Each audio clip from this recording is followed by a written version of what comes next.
bagaimana mungkin seorang, maaf ya kan, PSK digaji sama dengan tukang sampah? Ini kan aneh. Gitu. Atau kemudian seorang dokter digaji sama dengan seorang pelacur misalnya. Ini terjadi di negara sosialis pada waktu itu.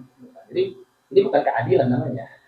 Keadilan yang dimaksud oleh sosialis sama rasa kan. Iya. Tapi kalau dalam Islam, keadilan itu harusnya adalah menempatkan sesuatu tepat pada tempatnya.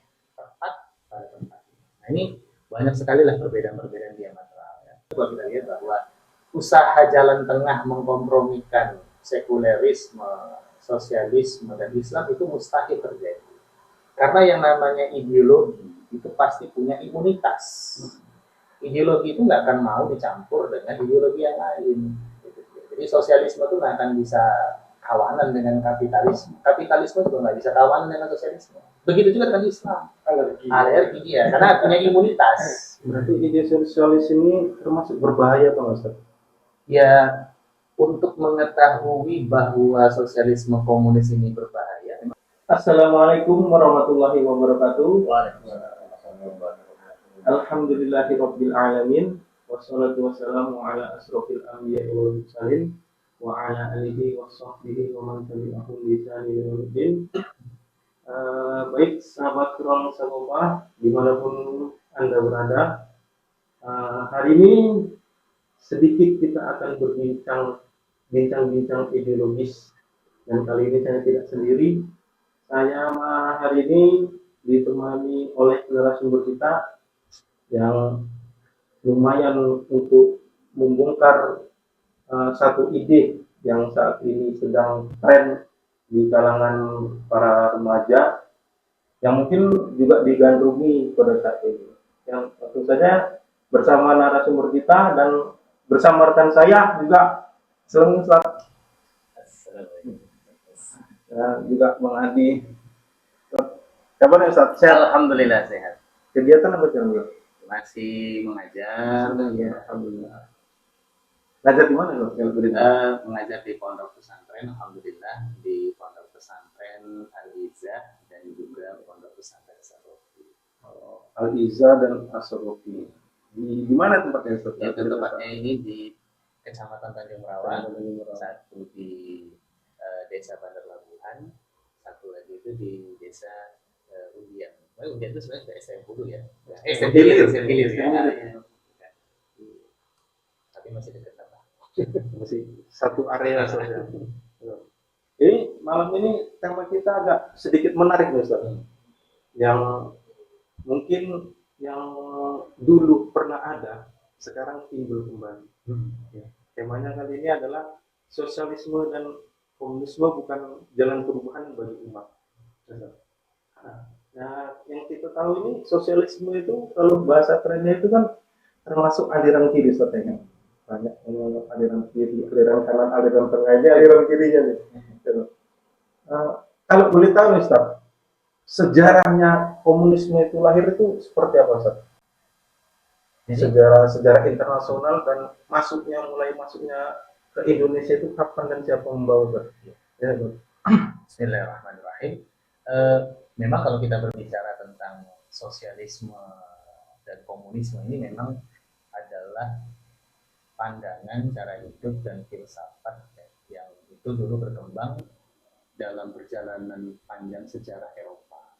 Jadi kalau kita pernah membaca sejarah Eropa pada sekitaran abad ke-18 atau menjelang abad ke-18 itu terjadi perubahan besar di Eropa. Transisi dari pemerintahan monarki menuju pemerintahan demokrasi. Itu ditandai dengan revolusi Prancis. Jadi pada waktu itu momen revolusi Prancis itu menjadi momen kebangkitan kalangan intelektual dan ilmuwan untuk menggugat hegemoni gereja yang pada waktu itu gereja bersama dengan kerajaan menguasai politik. Nah, makanya kan kalau kita lihat dalam sejarah pada waktu itu ada pernyataan-pernyataan di kalangan gereja ya yang didukung oleh raja. Itu juga sebaliknya, raja mendukung gereja. Jadi gereja mendapat hak privilege dalam finansial atau kemudian dulu ada dikenal dengan surat pengampunan dosa dan yang lain. Nah, apa yang terjadi pada waktu itu menjadikan masyarakat banyak yang tertindas, bahkan bukan hanya masyarakat biasa, termasuk juga kalangan intelektual. Jadi ilmu pengetahuan dibatasi oleh doktrin-doktrin gereja dan juga tangan besi kerajaan pada waktu itu. Nah, sehingga pada momentumnya Raja Louis ke-16 yang korup dan kemudian memunculkan kemarahan masyarakat, terjadi revolusi Prancis. Nah, pada waktu itu di kalangan intelektual dan ilmuwan itu muncul dua aliran lah. Sebagian besar pada waktu itu punya pandangan bahwa peran agama atau gereja pada waktu itu tidak perlu dihilangkan dari masyarakat. Jadi hanya dikurangi. Jadi inilah cikal bakal sekulerisme. Nah, di sisi lain ada juga kalangan ilmuwan dan intelektual yang menginginkan agar peran agama itu dinihilkan sama sekali. Jadi peran agama dan Tuhan dinihilkan sama sekali. Karena trauma masa lalu ketika raja sering menggunakan doktrin gereja untuk melakukan eksploitasi atau agama dijadikan legitimasi untuk mengeksploitasi masyarakat. Nah, pasca revolusi Prancis itu berlanjut juga dengan revolusi industri ya, di Inggris. Nah, maka di situ muncullah pandangan-pandangan ini berkembang ya, terutama sekulerisme tadi ya, sementara pandangan-pandangan tentang yang menihilkan agama atau cikal bakal katakanlah sosialis itu seperti tertutup. Nah, tetapi pada saat revolusi industri muncul permasalahan baru di tengah masyarakat. Ya, industri berkembang, terjadi eksploitasi terhadap anak dan perempuan sebagai buruh dengan upah yang murah, kemudian kesenjangan sosial, jam kerja yang eksploitatif. Nah, sehingga menjadikan muncullah langkah perlawanan di kalangan sebagian masyarakat dan intelektualnya, dan juga mendapatkan inspirasi dari pemikiran yang sebelumnya ya, yang menihilkan agama dan kemudian melakukan perlawanan terhadap kapitalisme sekuler pada waktu itu. Nah, disinilah kalau ada beberapa tokoh misalkan Robert Owen ya, di Inggris, yang kemudian dia mempunyai tulisan-tulisan seputar tentang sosialisme, tetapi tulisan-tulisan Robert Owen pada waktu itu dipandang hanya sebagai sosialisme utopis. Artinya apa? Hanya kritik yang tertuang di dalam tulisan, tetapi tidak bisa diwujudkan. Berarti cuma hanya sekedar gagasan. Nah, itu dia. Barulah beberapa tahun selanjutnya muncul pemikir-pemikir yang lebih agresif dan progresif lah. Lebih radikal istilahnya. Gitu kan?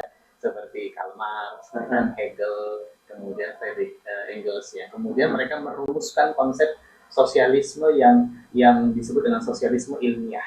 Karena di catatan-catatan mereka, konsep mereka itu didukung oleh data-data dan fakta-fakta ilmiah ya, yang kemudian mereka sampaikan kepada sebagian masyarakat dan orang-orang, dan kemudian berhasil menginspirasi selanjutnya pada saat revolusi Rusia, di mana jatuhnya Tsar Nicholas, kemudian berdirinya negara Soviet. Nah, disitulah titik balik sosialisme dari sebuah gagasan pemikiran ya, kemudian mengkristal menjadi sebuah ideologi dan dikembangkan menjadi sebuah negara sebagai lembaga pelaksananya dan dijalankan secara praktis. Itu mungkin sedikit tentang sejarah di level internasional ya.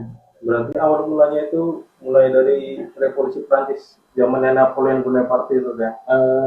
Sesudahnya lah. Setelah Napoleon Bonaparte baru muncul ide-ide sosialis di internasional. Nah, kalau untuk di Indonesia sendiri, Ustaz, itu masuknya ideologi sosialisme ke Indonesia ini, Ustaz, sejarahnya itu seperti apa, Ustaz? Ya. Jadi menarik ya. Kadang-kadang kalau kita lihat sejarah, munculnya kapitalisme dengan sosialisme itu seiring berjalan. Nah, kalau tadi kita berkaca dari level internasional bahwa adanya revolusi Prancis melahirkan sebagian orang-orang yang kemudian sebagian intelektual yang berusaha tetap menjaga peran agama tapi membonsai sekuler, dan kemudian sebagian lagi ada yang menihilkan agama. Nah, di Indonesia juga sama, adanya imperialisme, penjajahan pada waktu itu masa Belanda, yang kemudian itu simbol kapitalisme, saat yang bersamaan juga sosialisme masuk ke negeri. Nah, Jadi pada waktu itu mungkin sekitar tahun 1914-an atau mungkin lebih awal dari itu, ada gerakan-gerakan buruh yang berkembang di tanah air ya, di daerah Jawa, Semarang atau Jawa, Surabaya, yaitu buruh kereta api. Nah, di sana kemudian ada tokoh dari Belanda itu Hans, yang kemudian dia membawa pertama sekali paham sosialisme itu ke tanah air. Dan kemudian disampaikan sebagai sebuah gagasan perlawanan terhadap kapitalisme. Sama seperti kasus yang terjadi saat revolusi industri, ya kan, bahwa ide-ide sosialisme itu digunakan sebagai perlawanan terhadap hegemoni kapitalisme. Nah, jadi itu awal munculnya. Yang kemudian ya ide-ide itu berkembang, ya muncul kemudian ISDF, kemudian berlanjut dengan PKI dan seterusnya. Dan pada masa berikutnya muncul banyak gerakan kiri ya, kelompok kiri di Indonesia ya. Selain PKI ada Murba, ada Partai Sosialis Indonesia (PSI) ya. Kemudian juga ada TNI dengan asasnya Marxisme. Nah, jadi kalau biasa pengkaji pemikiran kiri tadi kan ceritanya di Indonesia itu, maka tidak hanya selalu membahas PKI, tapi juga akan membahas Murba, membahas PSI, juga membahas tadi yang namanya Marhen. Ada cabang-cabangnya juga. Iya, gitulah. Jadi kiri itu nggak tunggal. Ini Ustaz, ada apa perbedaan mendasar ideologi komunis sama sosialis? Ada yang bilang itu sama, ataupun cenderung untuk ke monarki, ataupun istilahnya kayak mana dia lebih ke kayak komunis itu kan dia pemerintah yang membuat semuanya, ya kan? Itu apa perbedaan mendasarnya? Jadi ada yang mengatakan memang sosialisme komunis berbeda, gitu kan?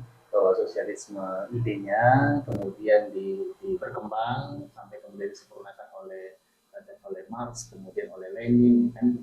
Dan kemudian pembentukan dalam sosialisme tadi kan namanya dialektika materialisme, yang berkembang menjadi materialisme historis. Dalam konsep materialisme historis itu memandang bahwa masyarakat itu akan bergerak ya untuk membentuk sebuah tesis yang sampai kemudian menjadi sempurna. Jadi ada kondisi masyarakat sekarang itu namanya tesis. Ya, tesis kemudian akan berbenturan dengan antitesis. Benturan ini akan mengenai tesis, antitesis membentuk sintesis baru. Sintesis baru menjadi tesis bertemu dengan antitesis lagi. Terus begitu sampai kemudian terciptalah masyarakat komunis. Jadi ada perbedaan mengatakan di sisi itu. Tapi kalau kita merujuk pada kajian-kajian beberapa pemikir ya yang juga melihat dengan mendalam permasalahan ini, seperti misalkan Ustadz Goni Abduh ya dari Jordania, atau kemudian Syekh Taqi An-Nabhani rahimahullah taala menjelaskan bahwa sebenarnya sosialisme dengan komunisme itu sama. Dari sisi apa? Dari sisi bahwa mereka berangkat dari akidah atau pemikiran mendasar berupa dialektika materialisme. Nah ini yang jadi dasar akidahnya, sehingga sama sebenarnya. Berarti sosialisme sama komunisme itu lahir karena melawan kapitalisme. Itu dia. Jadi kalau kita lihat dalam perjalanan sejarah tadi ya kan, dalam revolusi Prancis dan lain-lain, tampak memang bahwa sosialisme itu adalah antitesis terhadap kapitalisme. Jadi kapitalisme yang cenderung eksploitatif, gitu kan, kemudian menjadikan manusia itu tidak memiliki humanitinya, kemanusiaannya, karena dieksploitasi itu dengan industri. Maka sosialisme muncul untuk memberikan manusia itu hak-hak kemanusiaannya dengan jalur ya seperti itu ya, kadang-kadang sampai kemudian adanya perlawanan dari gerakan dakwah dan seterusnya. Nah itu yang tampak. Nah itu juga mungkin ya yang kemudian dipandang oleh sebagian masyarakat Indonesia dahulu pada masa-masa penjajahan, bahwa sosialisme komunis ini sebagai salah satu ide yang bisa digunakan sebagai perlawanan terhadap imperialisme Belanda pada waktu itu. Itu muncul pertanyaan juga, bukankah di Indonesia pada waktu itu banyak pemikir-pemikir juga kan, terutama di kalangan Muslim ya, dari pondok pesantren dan lain-lain. Nah, memang ada pergeseran kalau kita lihat. Jadi nuansa pemikiran di tengah-tengah kaum muslimin pada waktu itu ya tidak progresif gitu ya. Jadi maaf gitu kan, cenderungnya itu sifatnya pembinaan diri pribadi ya, cenderungnya apa namanya, sufistik. Nah, bahkan juga kadang-kadang cenderung mistik gitu kan. Jadi nggak ada gambaran perlawanan yang jelas gitu. Kalau kalau ini beda ya sebelum-sebelumnya kita bagaimana dia zaman-zaman kerajaan-kerajaan Islam itu jelas gitu dalam perlawanan. Nah, tapi dalam menjelang kemerdekaan itu dengan adanya politik etis, bagian anak-anak bangsawan dan kemudian di sekolah tak nampak lagi perlawanan yang berbasiskan Islam. Boleh jadi pada waktu itu mungkin kaum muslimin hanya melihat Islam itu sama seperti agama-agama lain, agama ritual, spiritual dan moral, bukan sebagai sebuah ideologi. Ya. Jadi tidak tergambar bagaimana melakukan perlawanan terhadap imperialisme dengan Islam. Kalaupun ada ya sekedar yang penting mereka keluar dari negeri ini, tapi tidak tergambar bagaimana ya kembali mewujudkan negara yang merdeka berdasarkan Islam. Itu tidak tergambar dan itu bisa kita lihat dalam perjalanan sejarah. Nah, di sisi lain kemudian sebagian anak-anak kaum muslimin melihat ide-ide sosialisme ini punya gambaran jelas. Kemudian di Eropa ada negaranya Soviet gitu kan yang nyata juga melakukan perlawanan terhadap negara-negara kapitalis barat pada waktu itu. Maka mungkin itu salah satu faktor yang menjadikan mereka ya apa ya jatuh cinta lah katakan, atau kemudian merasa tertarik dengan ide sosialisme, kemudian mempelajari, mengadopsi, mengembangkan dan ini memperjuangkannya di negeri pada masa lalu. Nah, mungkin itu. Berarti ide sosialis ini termasuk berbahaya Pak Ustaz? Ya, untuk mengetahui bahwa sosialisme komunis ini berbahaya, memang kita harus urai. Ya. Karena kita seorang muslim ya tentu timbangan dan kacamata kita menilainya tentu harus timbangannya Islam kan. Nah, maka kita lihat dari sisi apa? Pertama asasnya, ya kan? Bahwa sosialisme komunis ini ya asasnya tadi adalah dialektika materialisme atau filsafat materialisme, filsafat kebendaan, bahwa segala sesuatu itu berasal dari nilai-nilai material atau kebendaan. Ya, kalau di fisika itu ada istilah hukum kekekalan energi, bahwa energi tidak dapat diciptakan tapi hanya dapat berubah bentuk. Jadi energi menjadi energi lain, materi menjadi materi lain. Jadi mereka di situ menggambarkan ya Tuhan nggak ada. Artinya sosialisme komunis ini memandang bahwa yang kekal itu adalah materi bukan Tuhan. Nah, maka itu tertuang sebenarnya secara jujur dari karya para pemikir-pemikir sosialis.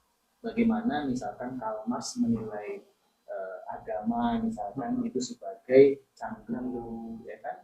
Kemudian Mao mengatakan agama itu seperti opium, ya. Lenin mengatakan agama seperti vodka, gitu kan? Atau kemudian mereka mengatakan agama itu hanyalah ajaran-ajaran tentang doktrin perkara goib ya yang tidak jelas, tidak ya sesuatu yang imajiner dan yang lainnya. Sehingga yang mereka berikan gambaran tentang agama dan Tuhan itu sesuatu yang buruk gitu ya. Nah, sementara kalau kita sebagai seorang muslim kan punya keyakinan bahwa Tuhan itu ada. Segala sesuatu yang ada ini tidak mungkin ada tanpa ada yang menciptakannya. Jadi kan ada Tuhan. Dan kemudian keyakinan kita mengarahkan bahwa yang menciptakan adalah Allah Azza wa Jalla. Dan apakah itu bisa dibuktikan secara ilmiah? Sering kan orang-orang mengatakan ya. Kalau kita lihat tadi tentang hukum kekekalan energi, bahwa energi tidak dapat diciptakan tapi dapat berubah bentuk. Nah, sebenarnya dalam perubahan energi menjadi energi lain, ada energi yang terbuang. Itu menunjukkan bahwa energi nggak kekal. Benda itu tidak kekal. Kan begitu. Lampu yang ada saat ini dari arus listrik ya, berubah menjadi cahaya. Apakah semua arus listrik itu berubah menjadi cahaya? Tidak, karena tetap ada energi yang terbuang menjadi panas. Ada emisinya. Ada emisinya. Jadi artinya apa? Bahwa materi nggak kekal. Nah, yang kekal itu ya harusnya sesuatu di luar materi. Nah, Islam menjawab itu adanya Tuhan, itu adalah Allah. Nah, itu dari sisi asas kita bisa lihat bahwa sosialisme komunis bertentangan dengan akidah Islam, ya kan? Nah, turunan-turunannya kita bisa lihat lebih luas lagi. Bagaimana sosialisme komunis itu juga sama sebenarnya seperti kapitalisme, tidak memanusiakan manusia. Contoh itu cukup banyak lah. Yang terjadi di Soviet, Vietnam, Cina, Korea Utara. Itu bagaimana nilai-nilai sosialisme yang diadopsi dan dipaksakan untuk dijalankan itu merusak masyarakat, ya, di Kuba atau kemudian di Venezuela, gitu kan. Dan itu fakta.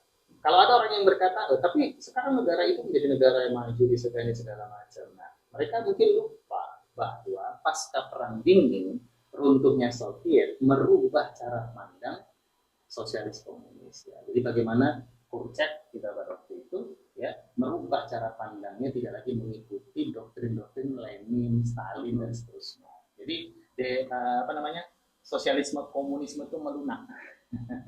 Sosialisme komunisme itu melunak, mulai adaptif terhadap nilai-nilai kapitalisme. Nah, itu yang terjadi di Cina, Rusia yang negara. Jadi sudah tidak lagi murni lah. Udah campuran. Tapi dia hibrid ya. Hibrid lah. Hibrid kapitalis. Nah, betul. Jadi ketika hibrid itu kan tidak lagi mempertahankan nilai-nilai ideologis. Nah, jadi dari sisi akidah dia sudah keliru tadi. Dari sisi tata laksana di bidang sosial bermasalah, ya kan begitu kan? Di bidang ekonomi juga ketara, gitu kan? Bagaimana dalam sosialisme tidak mengakui adanya kepemilikan individu, jadi semua itu digaji, dibayar dengan bayar yang sama rata. Nah, ini tidak sesuai. Gitu. Kenapa? Ya dalam realitas sebenarnya ada orang-orang yang memang mungkin punya keahlian tertentu dan keahlian yang lainnya yang itu tidak bisa dibayar sama. Harusnya disesuaikan dengan jasanya, gitu dia. Jadi bagaimana mungkin seorang PSK digaji sama dengan tukang sampah? Ini kan aneh. Gitu. Atau kemudian seorang dokter digaji sama dengan seorang pelacur misalnya. Ini terjadi di negara sosialis pada waktu itu. Jadi ini bukan keadilan namanya. Keadilan yang dimaksud oleh sosialis sama rata sama rasa. Kan? Iya. Tapi kalau dalam Islam keadilan itu harusnya adalah menempatkan sesuatu tepat pada tempatnya. Nah, ini banyak sekali lah perbedaan-perbedaan diametral ya. Dalam agama dan keyakinan sosial, tata kelola negara ya. Dan kita tahu bahwa masyarakat sosialisme itu akhirnya juga tidak langgeng. Gitu, ya. Nah, itu beberapa mungkin yang berarti sosialis ini termasuk merusak pemikiran dan merusak akidah juga sudah. Oh iya, karena kalau kita lihat cara pandangnya juga tidak sesuai dengan agama yang kita anut dengan Islam. Iya, sangat bertentangan. Nah, lantas mungkin kita akan bertanya, kenapa masih ada pemuda atau remaja Muslim yang terpapar dengan sosialisme komunis? Gitu. Jadi beberapa hal yang bisa kita temukan, seringkali mereka yang mengkaji filsafat, gitu kan. Jadi abnaul ummah, putra putri kaum muslimin yang kemudian mereka mengkaji filsafat, seringkali berangkat dari sesuatu yang tidak kokoh fondasi akidah keimanannya. Jadi mereka hanya memandang Islam itu sebagai agama ritual, spiritual dan moral. Gitu. Nah kemudian mereka beralih dalam kajian-kajian filsafat. Kemudian mereka memahami tentang relativitas, ya, segala sesuatu itu nisbi, ya. Akhirnya kemudian berjalan menjadi pluralisme, menganggap semua agama sama saja, gitu kan. Kemudian selangkah lagi dia menjadi sekuler, ya kan? Atau kalau dia belok ke kiri jadi sosialis, atau kemudian kalau dia sekulernya agak ke tengah, ya tetap masih menjalankan Islam dalam nilai-nilai, tetapi cara berpikirnya menolak formalisasi syariat Islam dan seterusnya. Nah ini kan yang terjadi. Jadi berangkat dari fondasi akidah, ya, keimanan, dan kemudian pemahaman tentang Islam itu yang tidak utuh, yang menjadikan banyak dari abnaul ummah, putra putri kaum muslimin itu akhirnya terpapar sosialisme komunis ataupun juga sekuler kapitalisme sekuler.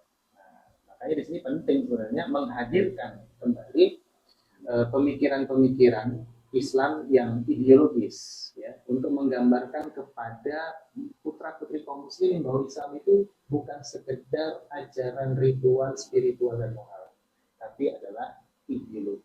Nah, sehingga kita tidak mengulang kesalahan sejarah yang dulu. Iya. Di mana ada putra putri kaum muslimin berharap sosialisme ini bisa memerdekakan negeri dan kemudian akhirnya menjadi sosialis. Ini memang kalau ditilik dari sejarahnya juga Ustaz ya, tokoh-tokoh sosialis di Indonesia ini memang kan rata-rata dulu orang-orang yang Persatuan Islam. iya kan istilahnya kental dengan Islamnya ya. Ya boleh kita sebut seperti Amanata, ya kan? Baru Muso, Haji Misbah, itu kan termasuk tokoh-tokoh sosialis Indonesia masa lampau saya. Apa namanya? Kalau dari segi apa namanya? Religius mereka itu kan apa namanya? Dekat dengan Islam. Nah, itu yang membuat pemikiran mereka itu bisa lari ke sisi kiri itu, Ustaz. Seperti apa itu, Ustaz, kira-kira? Ya, tadi perjalanan mereka bisa menjadi seperti itu karena mereka tidak mendapatkan gambaran yang utuh Islam sebagai ideologi. Dan ini harus ditekankan. Islam ideologi, ya kalau bahasa Syekh Ali An-Nadwi dari India itu bahwa al-Islam nizamul hayat. Islam itu adalah peraturan hidup. Jadi ini yang kemudian tidak hadir gambarannya di tengah-tengah kaum muslimin pada waktu itu, ya kan? Jadi kita ketahui bahwa di saat meredupnya khilafah Utsmaniyah sebagai benteng benteng umat pada waktu itu, ya di masa-masa kelemahannya, kemudian pada masa revolusi itu juga digonjang-ganjing dari mana, dan dengan kesibukan yang begitu rupa dengan suasana politik itu, masa sesudahnya umat tidak mendapatkan gambaran Islam itu sebenarnya ideologi atau sekedar agama ritual, kan begitu kan. Nah kalau di ideologi gambarannya gimana sih? Nah, itu nggak ada. Nah itu yang pertama. Yang kedua, mereka berada dalam kondisi terjajah. Jadi kasus seperti ini kan bukan hanya di Indonesia sebenarnya. Iya. Di Aljazair juga hal yang sama terjadi. Ya, bahwa juga beberapa negara Afrika Utara dan bahkan Timur Tengah pada waktu itu juga justru mengambil nilai-nilai sosialisme komunis sebagai nilai perjuangan dan perlawanan pada waktu itu. Karena mereka melihat bahwa ini yang lebih progresif melawan kapitalisme sekuler, lebih frontal. Dan tadi mereka kehilangan gambaran tentang Islam yang ideologis. Nah, maka itulah yang bisa berpengaruh merubah orang-orang yang awalnya lahir dari lingkungan agamis, ya kan, menjadi sosialis komunis. Namun ada hal unik sekarang. Jadi ada buku itu judulnya teologi kiri.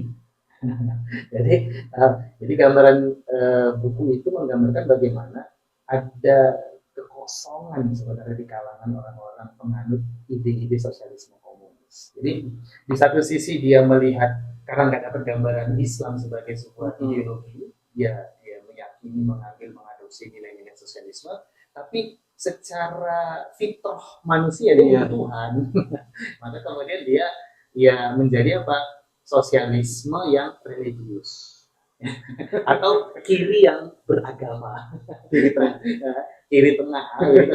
Itu terjadi. Jadi kerancuan itu. Padahal kalau mereka mau berpikir lebih mendalam, jadi ini unik ya, orang-orang sosialis komunis itu kan cenderung berpikir mendalam. Tapi kalau mereka mau berpikir lebih mendalam lagi sampai cemerlang, mereka akan temukan bahwa sosialisme komunis itu tak layak untuk diadopsi, tidak memberikan solusi bagi permasalahan kehidupan yang kompleks sampai saat ini, dan yang punya solusi itu Islam. Maka perlu bagi mereka sebenarnya yang sekarang ini sedang menekuni mungkin atau kemudian sedang menggandrungi ide-ide sosialisme komunis, berdiskusi, berdialog dengan mereka yang mengusung ideologi Islam. Itu penting supaya mereka mendapatkan gambaran bahwa Islam bukan sekedar agama ritual seperti agama-agama Eropa yang pada waktu itu atau agama yang lain yang sangat berbeda. Jadi gini Pak, ada